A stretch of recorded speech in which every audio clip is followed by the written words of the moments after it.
안녕하세요. 1주차 2차시 수업을 시작하겠습니다. 2차시 수업은요, 이 현대미술에 대한 개념에 대해서 수업을 진행을 하려고 합니다. 그래서 현대미술에 대한 개념, 또 이 미술의 개념과 현대미술에 대한 특성들, 이것들을 크게 이제 두 가지로 나눴고요. 우리가 이 2차시 수업에서는 또 여러분들이 현대미술을 알기 전에 또 무엇을 알아야 되냐면 여러분들이 이 시대별 어떤 것들이 있었을까 하는 것들이 또 중요합니다. 그래서 지금 제가 이제 빨간색으로 표시한 것들은 이제 이게 현대미술의 시작이라고 정의를 좀 제가 내렸어요. 정확한 거는 아니지만 보통 이 미술사에서 이렇게 현대미술의 시작점들은 대부분 인상주의부터들 많이 시작을 하고 있습니다. 그래서 우리가 현대미술의 이 역사들을 보면 14세기에서 18세기에는 뭐 르네상스 시대, 바로크 시대, 로코코, 이 신고전주의에서 낭만주의로 가고요. 19세기에서는 이런 사실주의에 들어오면서 이제 이 인상주의가 이제 들어옵니다. 그래서 인상주의에서 신인상주의로 가고 점묘주의로 가고 후기 인상주의에서 상징주의 예술이 들어갑니다. 그러면서 20세기 와서는 이런 모더니즘의 입차파라든가 표현주의라든가 추상주의 그리고 뭐 다다이즘, 야수파, 뭐 아르누보, 바우하우스, 아르데코, 뭐 초현실주의, 추상표현주의, 팝아트, 뭐 블랙셔스, 설치예술, 포스트모더니즘, 대지예술, 행위예술, 비디오아트, 뭐 미디어아트, 그리고 21세기에 와서는 뉴미디어아트, 뭐 시스템아트, 극사실주의, 뭐 슈퍼플렉, 요즘 이제 최근에 와서는 이제 미디어 파사드까지 이렇게 미술의 변천을 보면 이렇게 그 시대적인 이런 그 미술과 과학과 그런 트렌드하고 같이 가는 것 같습니다. 그래서 지금 이 인상주의 시점은 우리가 수업을 시작하는 이 현대미술과 디자인적 사고에서 19세기 인상주의부터 수업을 진행을 한다는 것을 여러분들이 기억하시라고 제가 이렇게 빨갛게 표시를 해왔습니다. 이 현대 미술 중에서 요즘 이 슈퍼플렉이라는 게 있습니다. 여러분들 들어보셨는지 모르겠어요. 좀 시간은 좀 지났습니다. 하지만 이것도 현대 미술에서 또 굉장히 그 이슈화되는 것 중에 하나였습니다. 슈퍼플랫이라는 것은 이 미술가요. 무라카미 다카시가 주도한 건데요. 일본 만화와 아니메의 영향을 받은 이 포스트모더니즘의 미술사조에서 나온 겁니다. 애니메 또는 재패니메이션 영어로 애니메 뭐 일본의 애니메이션을 통틀어서 일컫는 맛입니다. 아니메는 영어 단어 애니메이션의 변형된 형태입니다. 다른 언어에서 이 용어는 일본에서 온 애니메이션이나 다채로운 그림, 활기찬 캐릭터와 판타지적 주제를 가진 일본풍의 애니메이션의 스타일을 가진 이 애니메이션을 의미합니다. 그래서 어떻게 보면 뭐 일본에서는 애니메라는 말을 많이 쓰지만 또 뭐 재패니메이션이라는 말도 쓰고요. 또 애니메이션도 우리 한국에서는 보통 애니메이션이라는 말들을 많이 쓰고 있죠. 그래서 보통 우리가 이제 일본 만화다 그러면 일본 만화 영화다 그러면 애니메이션이라는 말들을 많이 쓰고 있습니다. 이 초기에는 이 만화 영화가요 망가映画라는 용어를 썼다고 합니다. 그런데 애니메이션 산업이 커진 이후에는 외로 이 아니메라는 말로 애니메이션을 통칭했다고 합니다. 해외 팬들이 이 단어를 그대로 가져와서 애니메로 일본 애니메이션을 부르는 경우가 많았다고 합니다. 일본 내부에서는 자체적으로 재패니메이션이라는 이런 말들을 부르기도 했고요. 그래서 슈퍼플렉은 현대 일본의 애니메이션과 전 근대 일본 미술을 이 평면성이라는 이 공통항으로 묶어낸 조형적인 개념인 동시에 고급 문화와 대중문화의 위계가 애매해진 그런 계급과 취향도 해체되어서 평평해진 누구나 다 똑같다는 뭐 그런 것들을 전후해서 일본 사회에 대한 독법으로 의미를 확장해 갔다고 합니다. 그래서 슈퍼플렉은 이 무라카미 다카시라는 사람이 대표적으로 처음 이것들을 이제 접한 사람이고요.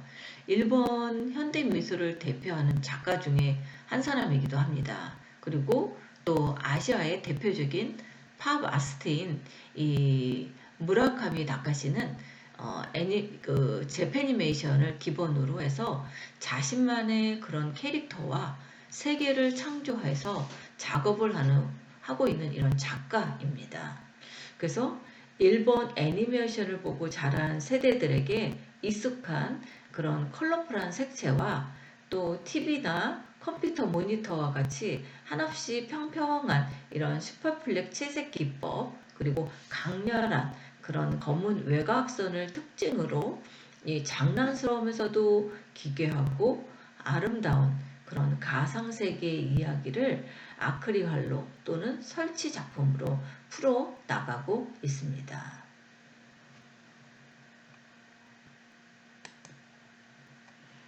이게 이제 대표적인 겁니다. 이 무라카미 다카시는 이 루이비통하고 협업을 해가지고요. 이 모노그램 탄생을 그린 작가 중에 하나입니다. 또 이것들은 이런 디자인의 영감이 된 그림이라고 합니다. 그러니까 어떻게 보면 이 안에는 동산도 있고 뭐 여러 가지의 그런 그 세계가 있죠. 그래서 뭐 사람도 있고 꽃도 있고 뭐 이런 조형적인 요소가 굉장히 뭐 컬러버레이션이라고 얘기들을 많이 하죠. 이런 것들을. 그래서 여기에 그 다채로운 이 컬러와 또 이런 조형적인 요소들과 또 다양한 이런 주제들이 아주 많이 복합적으로 되어 있습니다. 그래서 이렇게 협업한 이런 그 모노그램 탄생들이 나오기도 했지요. 또 이 무라카미 다카시는 이 팝 컬처에서부터 이미지 소스를 창조했듯이 그의 팝아트 작업들은 다양한 이런 상업 미술 기업과 콜라보레이션을 해서 아트 상품으로 재탄생한 것입니다. 이게 이제 루이비통입니다. 이 루이비통의 상징인 이 마크, 트레이드 마크죠. 이게 루이비통. 그 안에도 이렇게 사람의 눈처럼 이런 표현들을 하나하나 다 표현을 했습니다. 그래서 이 루이비통의 이 마크와 이 무라카미 다카시의 이런 그 군데군데 이 눈의 이 색들이 다 다르죠. 표정도 다르고 이런 이미지 이렇게 컬러버레이션 해가지고 루이비통이 한때 굉장히 히트를 쳤습니다. 뭐 지금도 이렇게 협업해서 많이 나오고 있죠.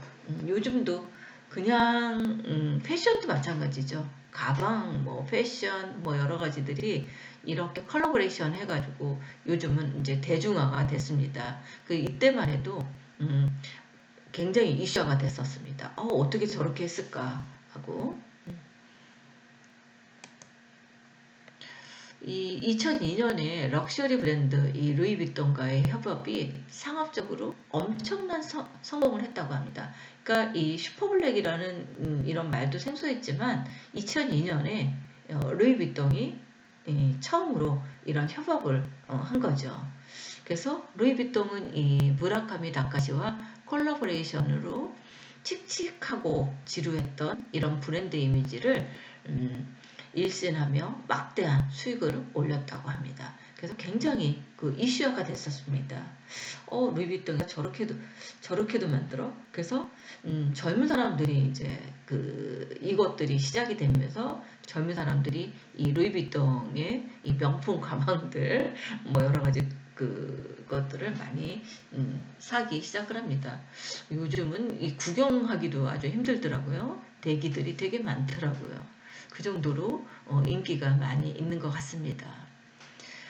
이 같은 사례는 거의 전무후무한 사례로 지금도 이 무라카미 다카시는 루이비통의 최고 작가, 디자인계의 아이콘으로 또 엔터테이너로 승승장구하게 된 그는 아트마켓에서도 확실한 이 블루칩 아티스트로도 각인된 것이라고 합니다. 이 루이비통이 그를 스타 발열에 올려놓았다면 이 영민하고 저돌적인 작가는 스스로 여세를 몰아 전 세계로부터 끊임없는 이런 러브콜을 받는 슈퍼스타로 발돋움했다고 합니다.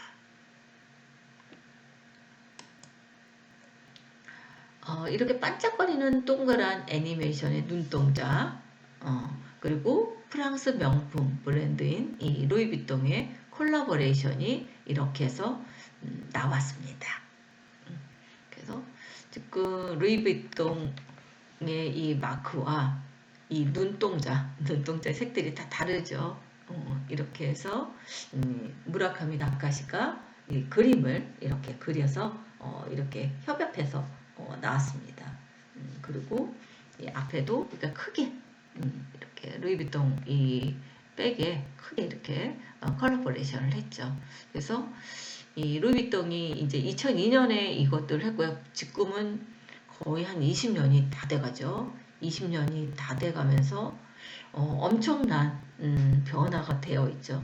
그래서 요즘에 보면은 이제 더 그 디자인들이 아주 새롭게 많이 나오는 것들을 알 수 있습니다. 이 당시만 해도 이 루이비통의 이런 컬러버레이션들이 나오기 시작을 하면서 이제 그 이후에는 이런 패션까지도 아주 다양한 이런 컬러버레이션들이 많이 나왔습니다. 또 일본 헤어의 가장 전통적인 주제인 이런 꽃을 재해석해서 작가의 그런 슈퍼블랙 스타일을 가장 명확하게 보여주는 작업이라고 합니다. 이거는 이제 코스모스 시리즈라요. 그래서 막 이렇게 꽃돌이 이모티콘처럼 웃고 있죠. 그리고 이 아이들이 다 웃고 있는 것처럼 보이지만 자세히 살펴보면 군데군데 작게 울고 있는 아이들이 있습니다. 그것들을 막 찾는 경우들이 있죠. 예, 그래서 이 사진 위에서 보면 뭐 이렇게 요 사이에 뭐 이렇게 울고 있는 그런 캐릭터들이 있습니다. 그래서 울면서 숨어있는 코스모스가 보이시나요? 깨같은 재미가 숨어 있습니다. 뭐 여기서 여러분들이 한번 찾아보세요. 울고 있는 코스모스가 있습니다. 분명히. 예, 여기서도 찾아보면 다 이렇게 다 웃고 있는 것 같지만 그렇지 않은 이모티콘이 있다는 얘기입니다. 숨은 그림 찾기처럼 그렇게 되어 있습니다. 네. 또 이 설치 미술도 했는데요. 이 설치를 할 때는 그림과 함께 이 무라카미 다카시가 만든 캐릭터를 피규어로 엄청난 크죠. 엄청난 이 피규어나 풍선, 이렇게 풍선과 같은 조형물을 만들어서 이 2D나 아니면 3D 입체물 이런 것들을 만들어서 가상과 현실의 그런 경계를 허물고자 하는 이런 것들을 시도했다고 합니다. 예.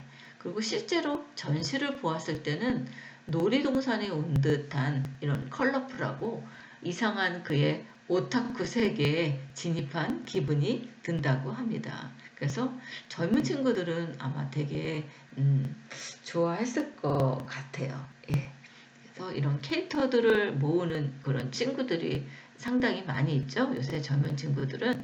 그래서 아마 그것 때문이라도 이런 오타쿠의 이런 세계에 빠져들기 위해서 뭐 이런 캐릭터들을 모으는 경우들도 있다고 합니다.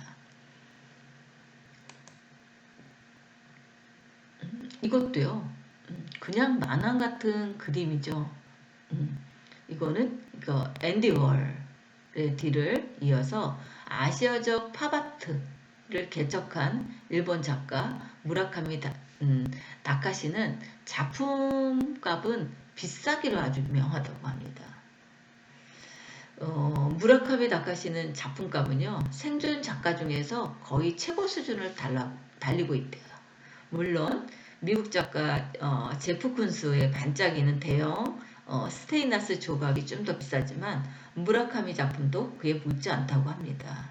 아시아 출신 미술가 가운데서 무라카미는 세계적인 스타 작가로 포진한 이 프리미엄 아트 마켓에 완전히 진입한 명실상부한 인기 작가입니다. 여기서도 우리 루이비통에서 보여줬던 그 눈이죠. 그래서 이런 눈을 이 사람의 특징은 이 눈입니다. 근데요, 이게 이제 만화 같잖아요. 근데 이 그림이 지금 40억이 넘는다고 합니다. 그리고 실제로 살아 있습니다. 이분은 무라카미 다카시는 실제로 살아 있습니다. 그럼에도 불구하고 작품이 40억이 넘는다. 어마어마한 거죠. 예, 다음은 여러분들이 그동안에 이제 캐릭터를 보면서 이 슈퍼블랙이라는 이 무라카미 다카시가 애니메이션의 그런 컬러버레이션을 했던 것들을 보았죠. 예, 두 번째는 이 미술의 개념입니다. 이 미술이란 무엇인가 그 얘기입니다. 미술은 인류의 역사와 시대의 흐름과 배경에 따라서 변천되어 옵니다. 그래서 목적과 기능, 범위 이런 것들이 달라져 오면서 상황에 따라 변화하는 이런 개념적인 특성으로 쉽게 정의합니다. 사전적인 의미로는 이 미술은 시각적, 공간적 이런 미를 표현하는 조형 예술이다. 이렇게 얘기를 하고요. 유럽에서는 예술과 미술의 두 용어를 함께 사용하기도 합니다. 예술의 아트와 쿤스트, 이 넓은 의미의 예술입니다. 좁은 의미는 미술이라고 얘기하지요. 프랑스어로는 보자르, 영어는 파인아트. 본래 예술을 의미하는 단어로서 언제나 미술을 가리키는 것은 아니다 말입니다.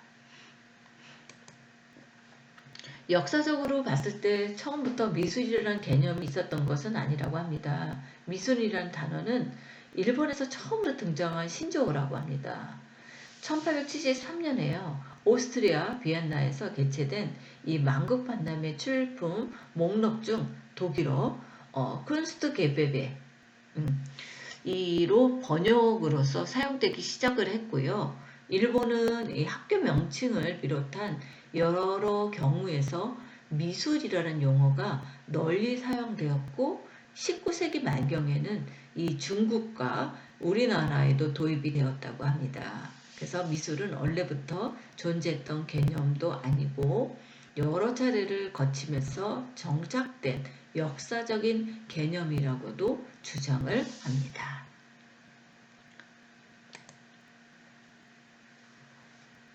또 현대미술의 지금 미술에 대한 걸 했다면 이번에는 현대미술이란 무엇인가 합니다. 현대미술의 이런 사전적인 의미는 20세기 후반에 근대미술을 일컬습니다. 전통적인 미술에서는 우리 아까 얘기한 것처럼 르네상스 미술, 바로코, 로코코, 인상파 이런 미술들이 수많은 미술 유파들이 존재하고 있었습니다. 그런데 20세기에 들어와서 현대미술의 등장으로 전통적인 그런 개념의 해와의 의미를 뒤흔들어 놓았죠.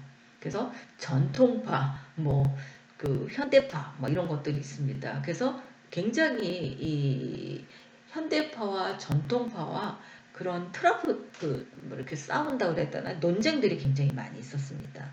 그래서 현대미술의 개념에 많은 이런 혼란과 이하의 모호성을 야기해 왔습니다.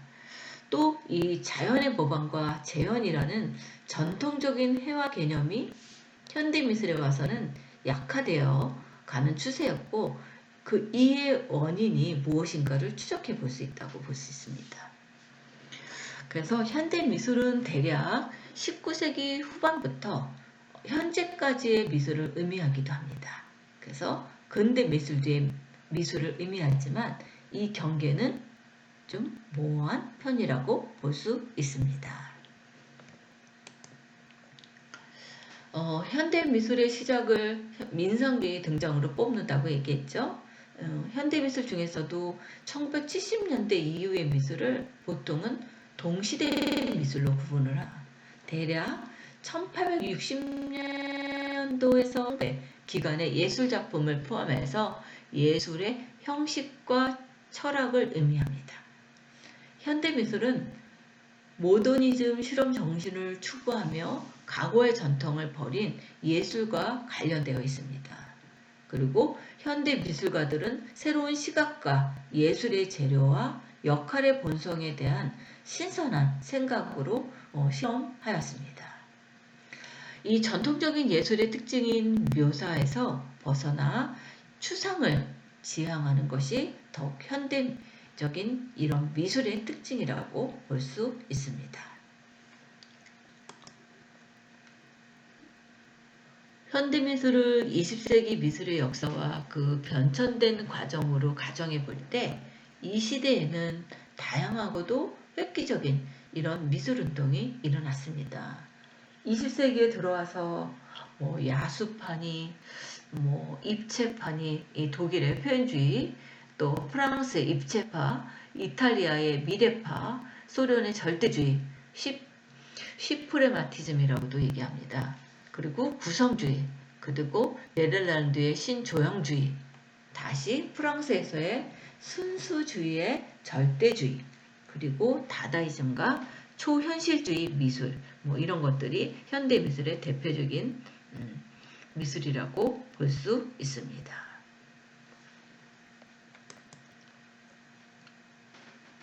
(20세기) 전반기의 미술을 우리는 순수의 의지 또는 순수의 노력이라는 말로 집약시킬 수 있을 것입니다. 순수라는 것은 바로 조형 요소들, 즉 색채와 형태의 순수성을 말하는 것입니다. 유럽의 19세기까지의 미술 전통은 한마디로 사실주의의 미학을 바탕으로 하는 것이었습니다. 또한 이 사실주의란 현실 내지는 자연에 충실한 이런 재현을 의미하는 것이었습니다.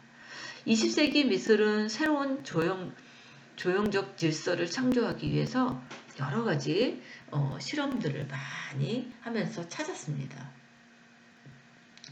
그래서 이런 것들의 그런 순수한 형태의 조형성, 색채의 독자적인 이런 표현력을 제각기 추구하면서 끝내 반사실주의의 절정인 이런 추상미술에 도달하였습니다. 사실주의 전통과 쌍벽을 이루는 또 하나의 유럽 정신이 기틀을 만들었죠. 합리주의 정신에 대한 반항도 또한 20세기를 특징 짓는 요인의 하나로도 나타나고요. 그러한 움직임의 가장 획기적인 표명으로서 우리는 다다이즘을 들 수도 있습니다. 2차 세계대전 후에 미술은 20세기 후반으로 접어들면서 과격한 이런 미학적인 모험과 실험을 거듭하고 있다고 볼 수 있습니다. 우리가 이제 액션 페인팅의 등장으로 고전적인 추상미학의 종지부를 찍음으로 연이어 상극과 초극의 눈부신 변천은 오늘에 이르기까지 계속되었습니다.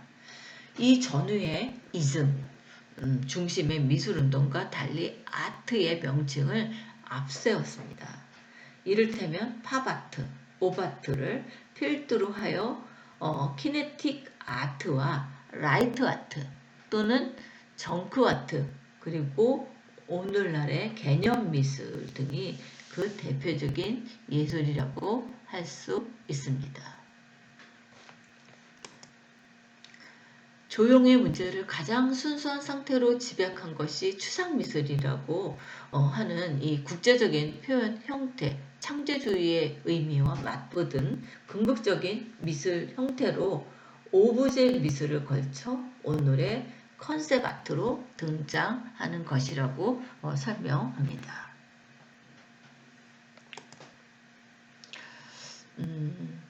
이 현대 미술의 그런 또 이제 문제점은 뭐냐면 전통파의 그림들이 이렇게 이제 인기가 없었던 게 원인은 이겁니다. 사진계의 출현입니다. 그래서 전통 회화의 종언이라는 말을 쓰죠. 그래서 미술이란 무엇인가 우리가 이제 얘기했죠. 미술이란 이런 자연의 보방과 재현 그리고 기록이라는 그런 의미와 아름다움이라는 이런 미학적 가치가 미술의 전통적인 개념이었죠. 또 20세기에 들어와서는 이런 모방과 재현이라는 미술의 기능이 심각한 위협에 직면하게 되죠. 원인은 이런 미디어의 발달이라는 새로운 매체에 등장해서 그 원인을 찾을 수도 있습니다. 그리고 또 전통회화의 종언은 이 사진계의 출현이라고도 볼 수 있습니다.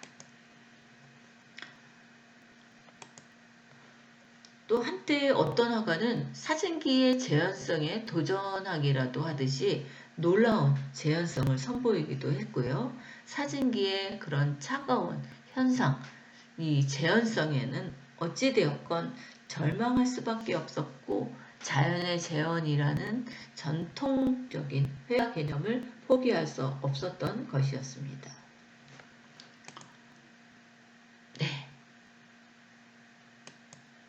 네, 그래서 여러분들 이렇게 해서 2차 시 수업을 마치도록 하겠습니다. 네, 수고하셨습니다. 감사합니다.